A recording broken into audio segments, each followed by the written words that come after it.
Yay! Okay, so we are back. So as well as saying the other, right, as we did with Scrooge a second ago, identity can also be used to help us with other kinds of sentences. So for example, right, again, we've got the same basic symbolization key. I've added two more people. Does everyone know who Bob Cratchit is? Everyone's seen the Muppet Christmas Carol, right? If you haven't, leave. Kermit is Bob Cratchit, right? Kermit is Bob, right?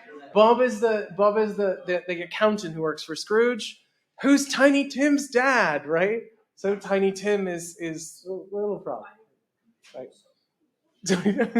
So if we wanted to say something like no one besides Scrooge hates Bob Cratchit, right? Identity gives us a way to say this. So one way you could read no one besides Scrooge hates Bob is you could say, right, it's not the case that there is somebody who's not Scrooge and is a Bob hater, right? It is literally, it's not the case that there exists something that's distinct from Scrooge and hates Bob. You could also do this with a universal, right? For everything, if it's a Bob hater, then it must be Scrooge. Similarly, only Scrooge hates Tiny Tim. How would we say only Scrooge hates Tiny Tim? Well, one way we could do it is very much like that above. Or we could say, hey, for everything, if it's a Tiny Tim hater, it must be Scrooge. Right? Now again, all of these are doing is letting us use identity to say, cool, we can sift through the domain and pick out one particular object, or funnel everything down to one particular object. Again, we cannot do this without using identity. If we didn't have identity, we just simply can't express these. Yes? I'm so sorry. It's okay. Can you explain step by step the first one? Yes. So again, we have no one besides Scrooge hates Bob. So that means that no matter how hard you look in the domain, right? No matter how hard you look in the domain, you're never going to find someone who isn't Scrooge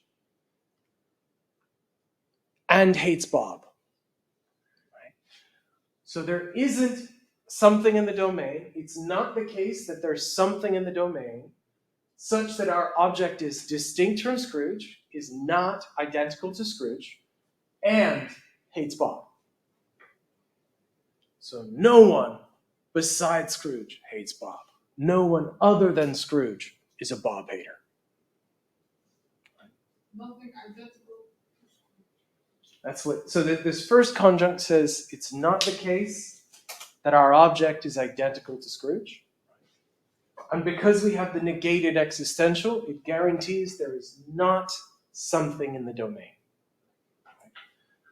Again, we can read this as, right, no matter how hard your crane digs around in the domain, it will never find anything that satisfies the sentence in the brackets.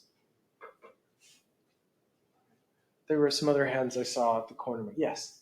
Would it help if I add brackets around to get that x equals to c? If you want to, that's totally fine, right? So if you put the brackets there, that's totally acceptable. Yeah.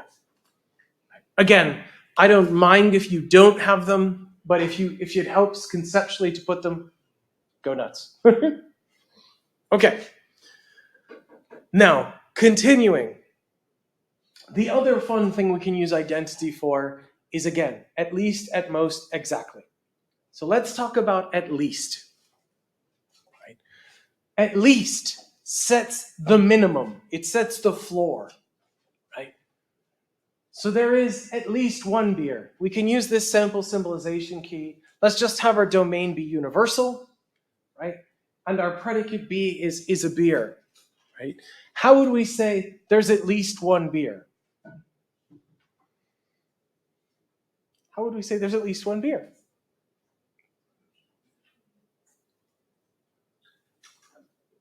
Existential x b.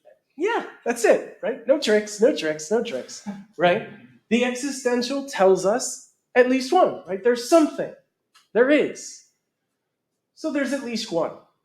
Cool. How would we say there's at least two? Right? Certainly the case that I'm going to have at least two later this afternoon, right?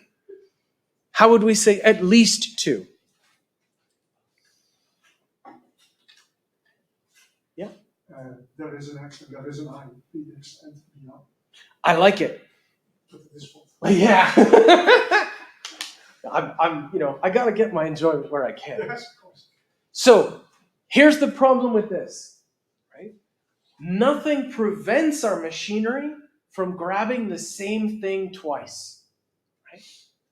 So again, if we're sticking with this kind of reaching in and grabbing crane mechanism, right? We have one crane that's the X and one crane that's the Y, and as it's written, nothing prevents our things from grabbing the same object. We could plug the same object in for X and for Y. But if there's at least two, then we need to guarantee that we've got a different object for X and Y.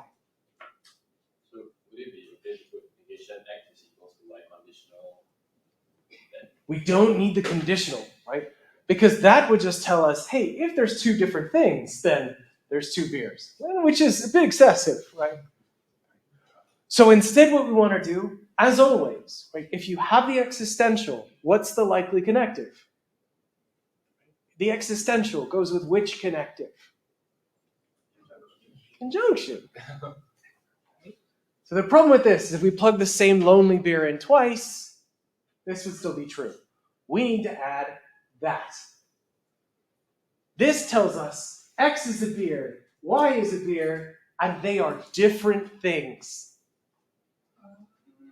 Right? Whatever you picked for X, whatever you pick for Y that you plug in order for this to be true, they have to be different objects and they both have to be beers. Yes? So the end says X is not Y. The end says they are different objects. X, it's not the case that X is Y. Right? Yeah. Yes? When you're saying there are at least two bears, there could be three bears. There could be a billion. So how do you determine from this that there could also be three bears? So all this is telling us is the floor is 2. Right? This tells us that the minimum amount there is out there is 2. It's false if there's 1 or if there's none. Oh, that's just a sentence. Yeah, right? So all we're capturing here is if the sentence says there's at least 2, bango. Right? Could be a billion. Right?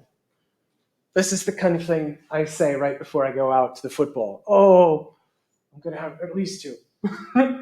Try and slide that at least 1 underneath, right? So, okay, this gives us at least 2. How would we say at least 3? Existential X, existential Y, existential Z, Yeah, so we got to have 3. Cool. What else? What else we got to say about them? and then BX conjunction, BY conjunction, BZ conjunction, Nice. So they're all B's. and then negation X equals Y, and then the brackets.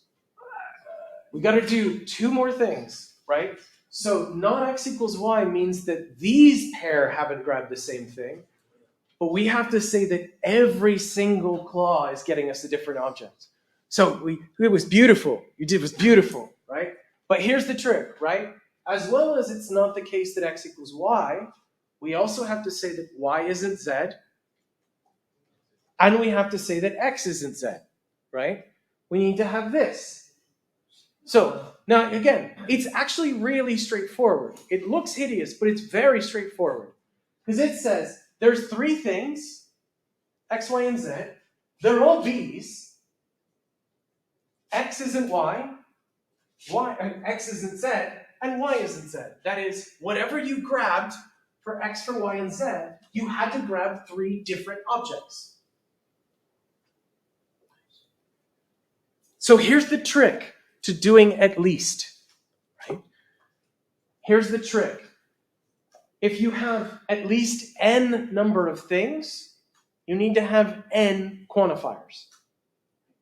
At least 8 beers. Cool, 8 quantifiers, 8 existential quantifiers. And then you need to have clauses to say each pair is different. But it's actually very straightforward, right? We just have a quantifier for each object, say whatever the hell they're supposed to be, and then a conjunct that says, and these ones are different, and these ones are different, and these ones are different. Don't care about the order. All we gotta do is make sure that each variable is a different damn object. Yes? Does the order of, well, you have the negation y equals z. Could you also say negation z equals y? Yeah, don't matter at all. All we need to do is just make sure that you have all the pairs as different. Again, yes? There's no way to do it short. There's no way to do it short. The nice thing, I mean, it's a fair question. It's a fair question. But again, the nice thing is it's actually really simple, right? It's a different existential quantifier for each one, and then just did I make sure these ones are separate?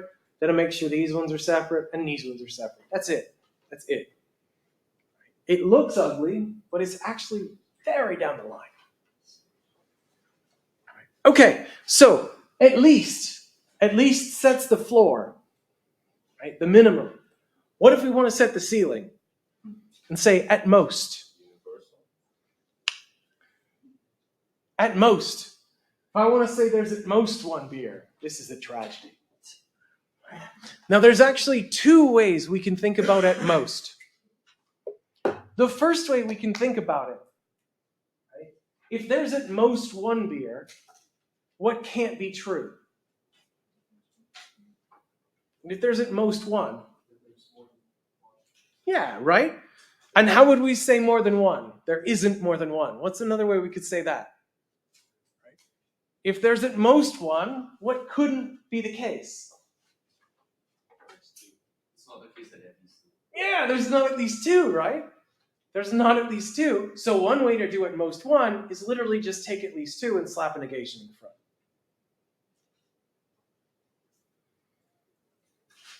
That's good. Does the job. Because this is true if there's one or if there's zero. But you might want to go a different way, right? This is perfectly fine. This is perfectly fine. But you could also do it with universals, right?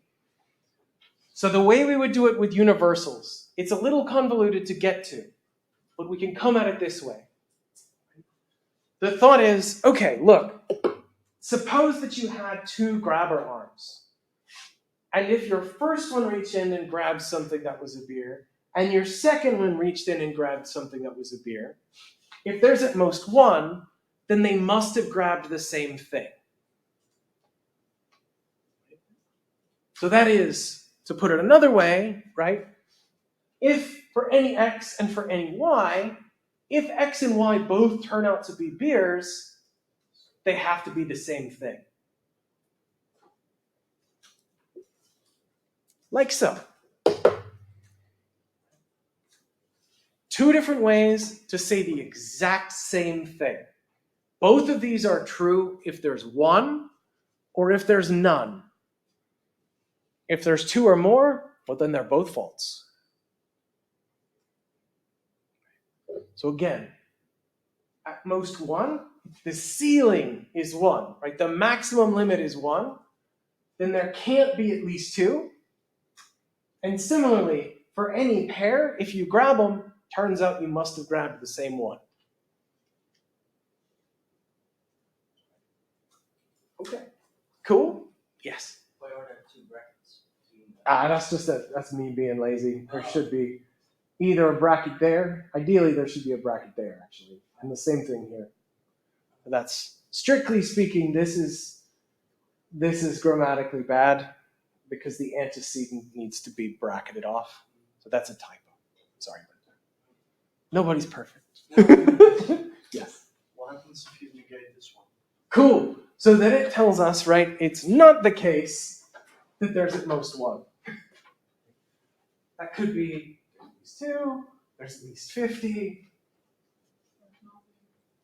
Well, if it's not the case that there's at most one, then what we do know is there's got to be more than one.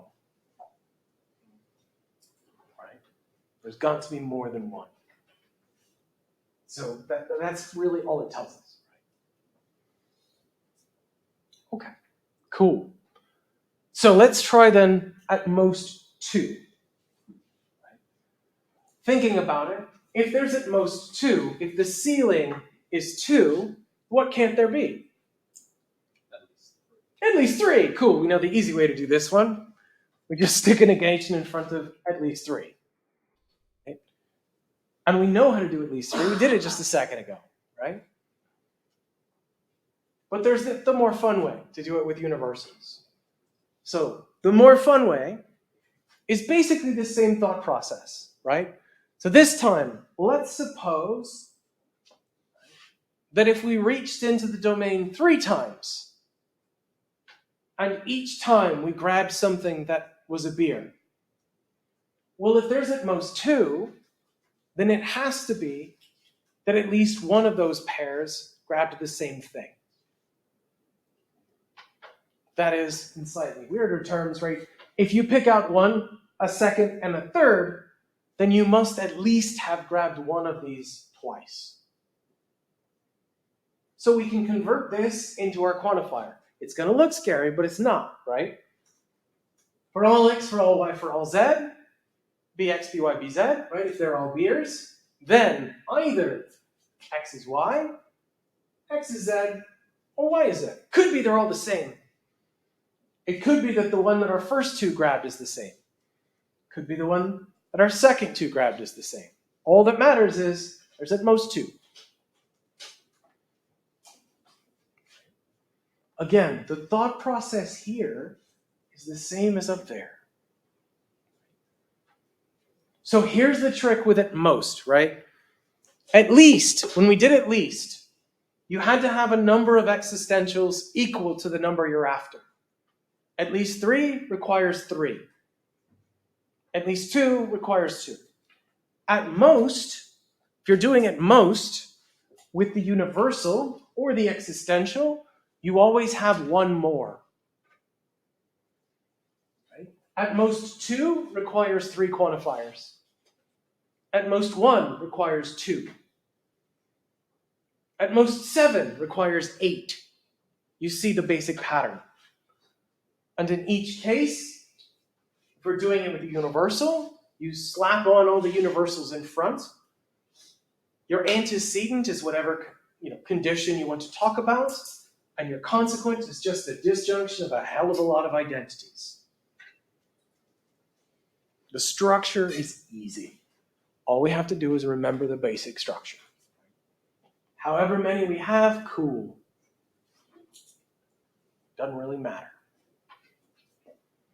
Okay, so we've done at most, which sets the ceiling. We've done at least, which sets the floor. The last one, the best one, is exactly. Exactly. So if I say there's exactly 1 beer, how can we understand it?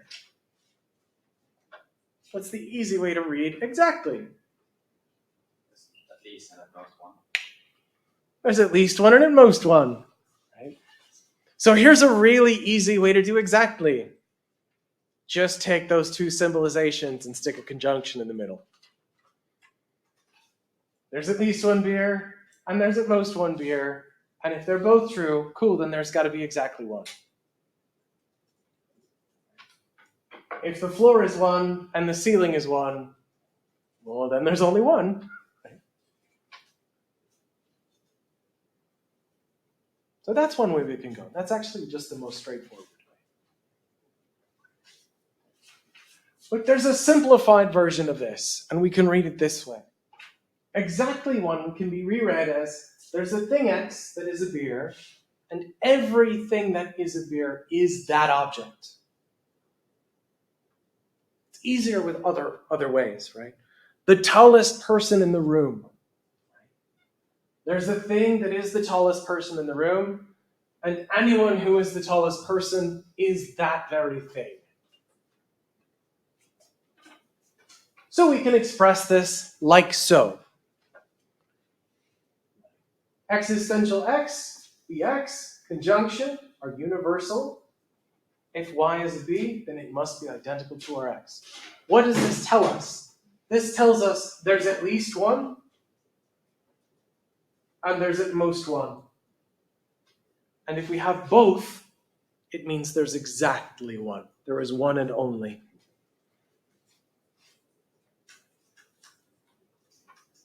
This is a beautiful, beautiful, beautiful formulation. We're going to talk more about it in just a second.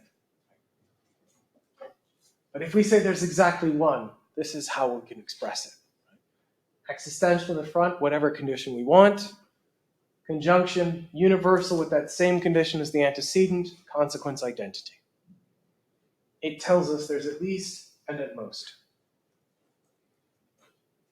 Cool. Okay. Before we press on, pause. Questions so far? I know we're absolutely assaulting you with stuff, but I hope it's kind of clicking. We're going to do some exercises on Friday to kind of help pertain it, but I think it's important just to hear it first. So, okay. 2 ways to say exactly one. How would we say there's exactly two?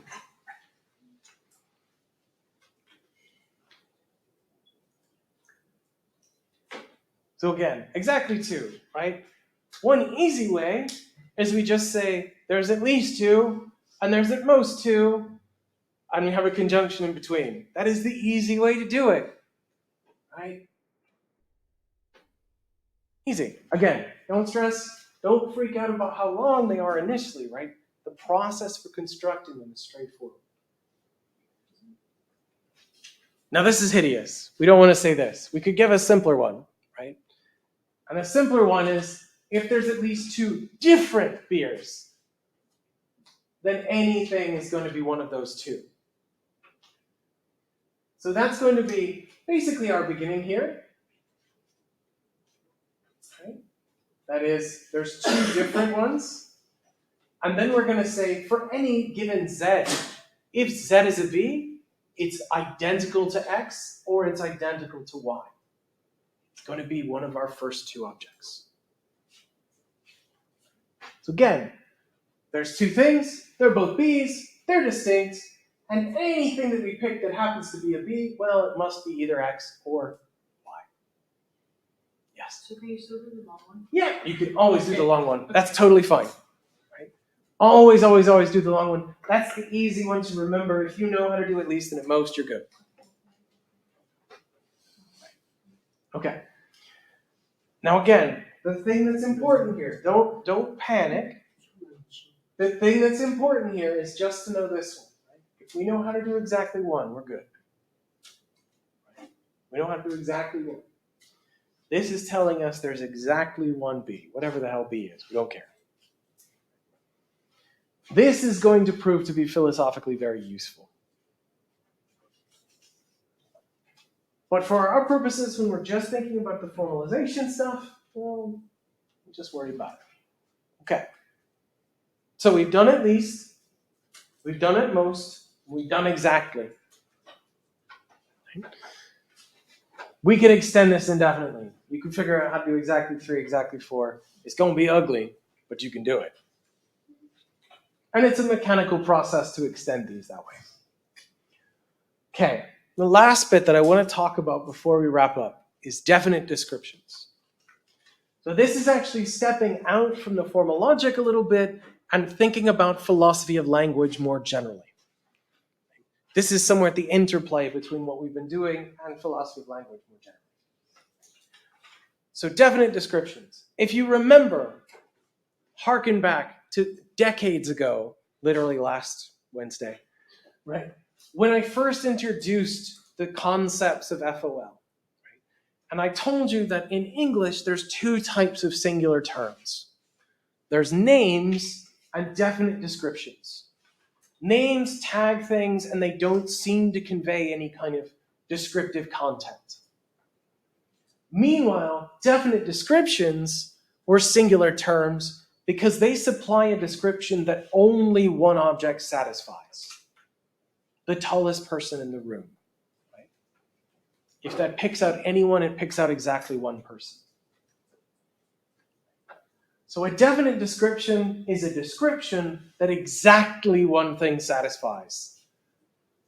You can guess how we're going to express this. Exactly one.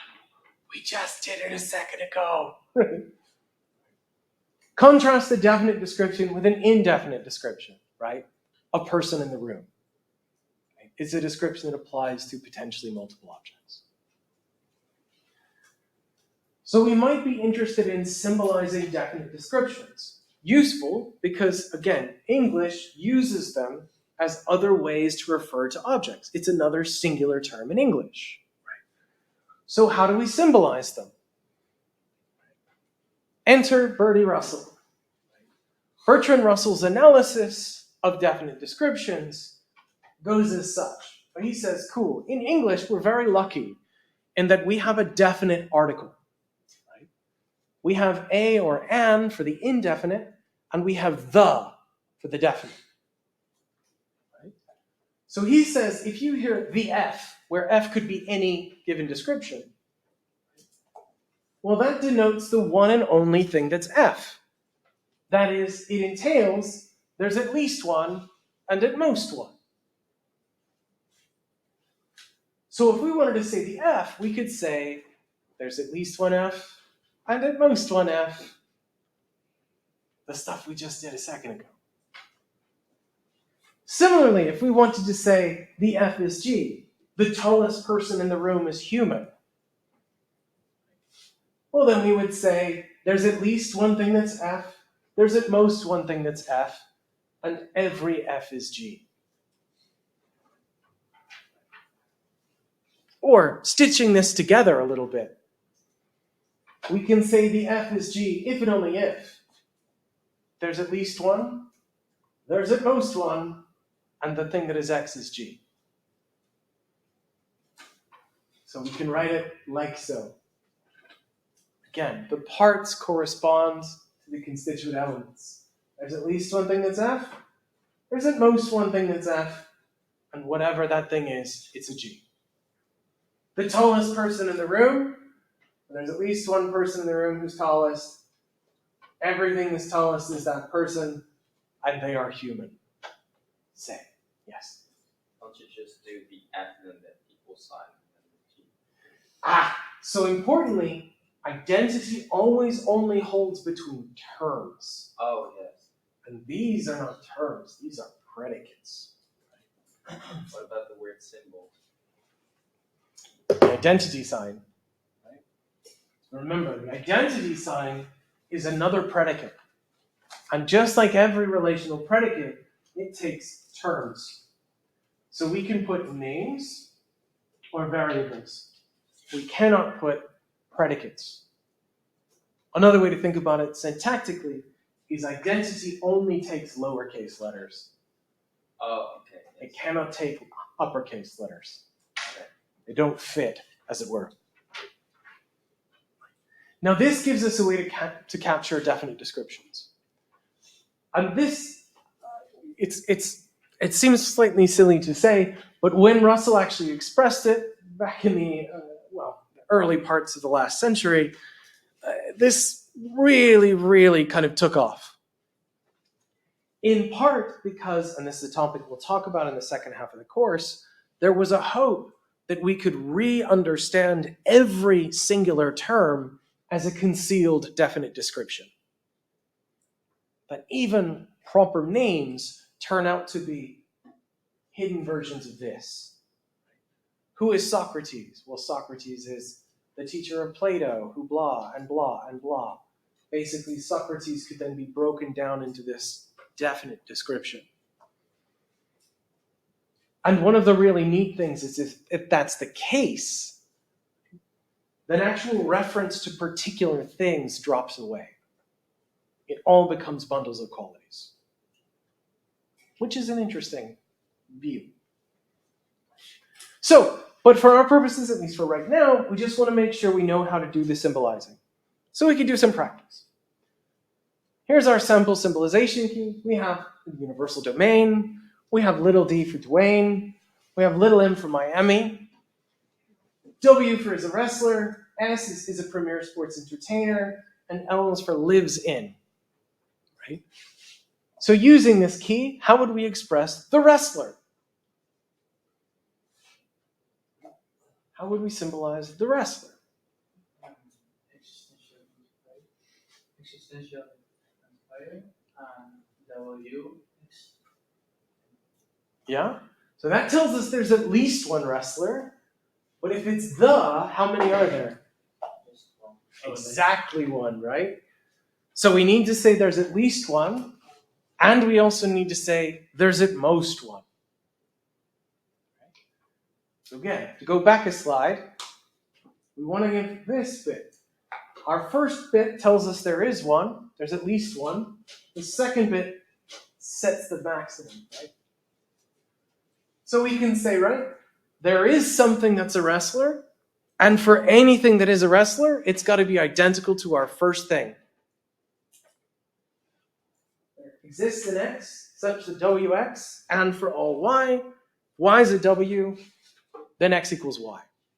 They are identical. Okay. Now how would we say Dwayne is the wrestler?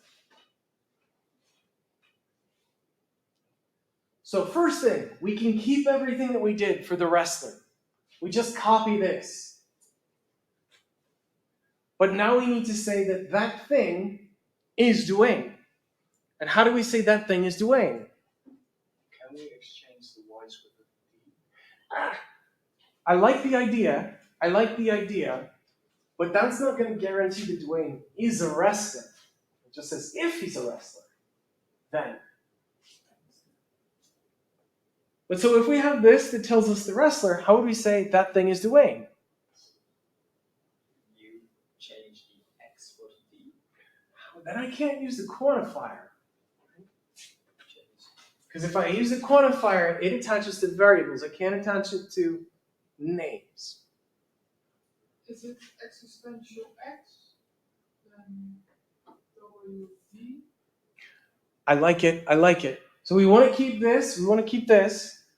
Let's use the tool that we've learned today. Right? We'll say there is something that's a wrestler. There's at least one. There's at most one. And that one thing is identical to Dwayne. That's why. So here's what it says, right? At least one thing that's a W. At most one thing that's a W. And that thing we've been talking about, oh, that was Dwayne the whole time. Right? You could paraphrase this. Here's how you can hear it. In the English, you can paraphrase this as, the wrestler is identical to Dwayne. Right? So, how about the wrestler lives in Miami? So we know how to do the wrestler, right? It's the same, this bit. But now what do we want to say about our object? What do you want to say about our X?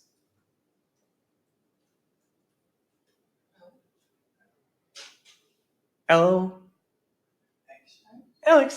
right? LXM, right? Because it lives in Miami. Right? But there's at least one thing that's a wrestler, and everything that's a wrestler is identical to that first thing. And our object X lives in Miami. Nice. Now the hard one, the fun one. The wrestler is the premier sports entertainer. The wrestler is the premier sports entertainer. The same, but at the end, conjunction as I like it. So we're going to keep the same for the wrestler, yeah? Yeah. But how do we read the premier sports entertainer? Yeah. Is it then the first one, conjunction, existential?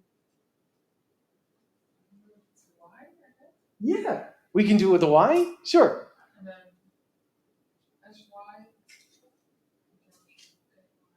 Well, so we won't be able to use the Y there. But you've got it. You got it, right? We can use this same structure twice. One of them is going to be for the wrestler. One of them is going to be for the premier sports entertainer. We're going to have both of them together. And then in the end, we're going to say these two things are identical. Right? So we'll say there's exactly one wrestler X, exactly one sports entertainer Y, and X equals Y. They're the same thing. And once we read it this way, we know what to do. Right? It's just using the structure we know. So we can say there is an X, there's at least one wrestler, at most one wrestler. There's at least one sports entertainer, at most one sports entertainer, and these two things are identical. So again, all this is just taking the structure. If we have multiple ones, we just do multiple ones. Yes? But the last two don't say that the wrestler is Dwayne, right? No, they say no. They do not tell us who the hell Dwayne, like who the wrestler is. We just know that there's exactly one of these, and there's exactly one of these. We don't know who it is. Right? The only one that tells us it's Dwayne is this one right here. When we have this identity claim, we don't know who the wrestler is. We just know that this one person lives in Miami. Okay. Yeah. So the thing to remember, the thing I want to really emphasize is this kind of structure, right?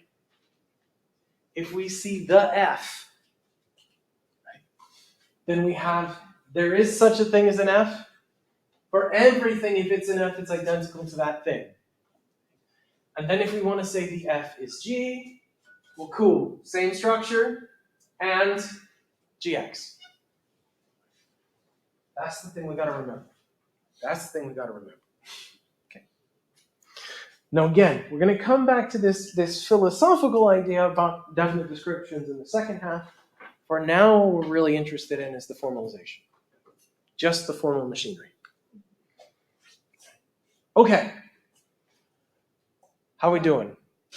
Done? Good. That's what I figured, right? Last little teeny tiny bit, and then I promise we're done. Okay. This is easy. I was just concerned with sentences. Yeah, no, we're not doing that. We're not doing that today. We'll talk about that next week. The last little bit, one of the reasons why Russell was so concerned with this. Russell was worried about truth value gaps and truth value gluts. Right? Remember we talked about this? Gaps are when we have a sentence that's neither true nor false. And gluts are when we have a sentence that's both true and false. We talked about this back in the very first lecture, I think it was. So Russell was worried about sentences like 1 and 2. Sentence 1 says, the present king of France is bald. That seems false, right? Because if we went around and we looked at all the bald people, the present king of France is not in there. So sentence 2, the present king of France is not bald. That also seems false. Because if we gathered all the hirsute people, right, everyone who ain't bald, present king of France wouldn't be there either. Because there is no present king of France, right? But this seems bad. Because if 1 is false, then it sounds like 2 should be true. And if 2 is false, then it sounds like 1 should be true. But 1 and 2 should both be false. There is no present king of France. So it seems to conflict with our no gaps, no gluts assumption. Something's gone wrong. So Russell comes along and says, cool, the problem here is that we're not really seeing the appropriate logical form of these sentences. Let's distinguish between 1, 2, and 3. So sentence 1, right, we can express, we've got our little symbolization key in the corner, we can express like so. Right?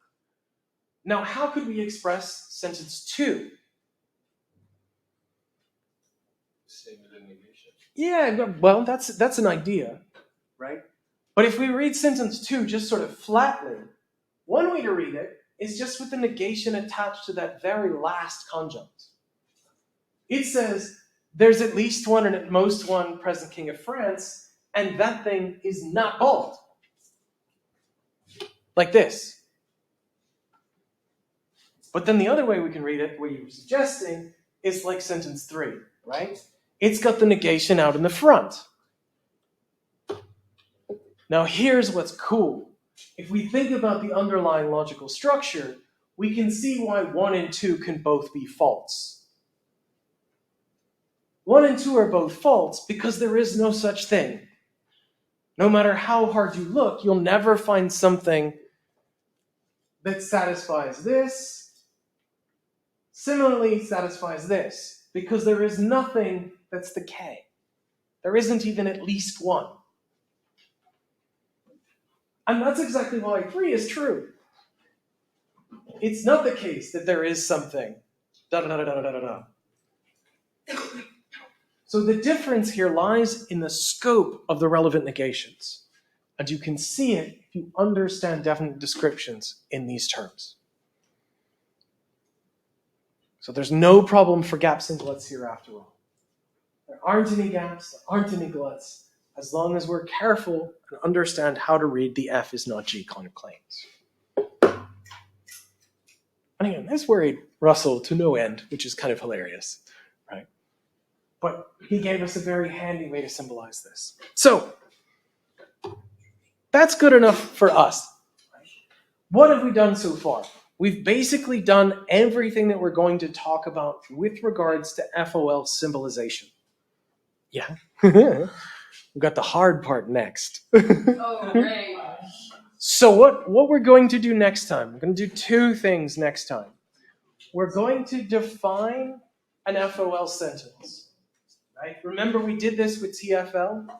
We're going to have a similar kind of move here, but in order to get it, we're going to have to go via a notion of formulas. So we'll talk through this. This is just kind of making sure we're all good. And then the big thing next week is we're going to talk about evaluating FOL sentences. When are they true and when are they false? I want to stress, this is something, please, if you ever are going to do the reading for next week, right? It will make things a hell of a lot easier if you do the reading about interpretations. Yes? Have you put the PowerPoint in the... No, I think these ones haven't been up, but I will do. So, thank you guys for coming. Have a lovely rest of the week, and we'll see you all on Friday.